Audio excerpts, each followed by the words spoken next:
Et si je te disais que pour perdre du poids, il fallait que tu manges plus de gras? Mais attends un peu avant de te rendre chez McDo, et laisse-moi t'expliquer la différence entre les bonnes et les mauvaises graisses. Les graisses que tu manges, on va les distinguer en 3 catégories, les graisses saturées, monoinsaturées et polyinsaturées.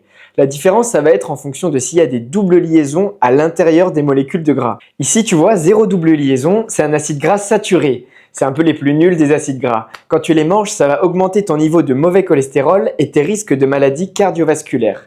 Tu vas les retrouver par exemple dans le beurre ou dans l'huile de palme. Ensuite, on a les acides gras à une double liaison, donc mono-insaturés, comme par exemple les oméga 9 qu'on va retrouver dans l'huile d'olive, dans les noix, dans les avocats.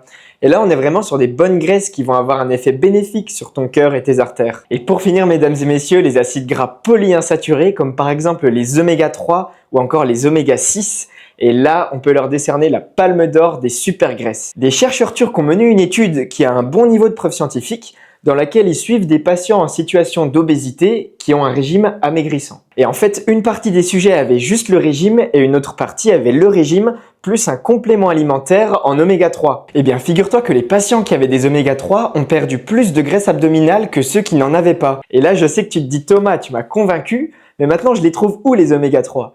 Eh bien, tu vas pouvoir les trouver dans les poissons gras comme par exemple la sardine, le thon, le maquereau, le saumon, donc des bons sushis. Et aussi, tu peux en trouver dans les noix ou dans l'huile de colza par exemple. Alors, qu'est-ce que t'attends pour te manger une petite noix à l'huile de colza là? Non, en vrai, ça a l'air terriblement mauvais. En tout cas, n'hésite pas à t'abonner pour plus d'infos médicales.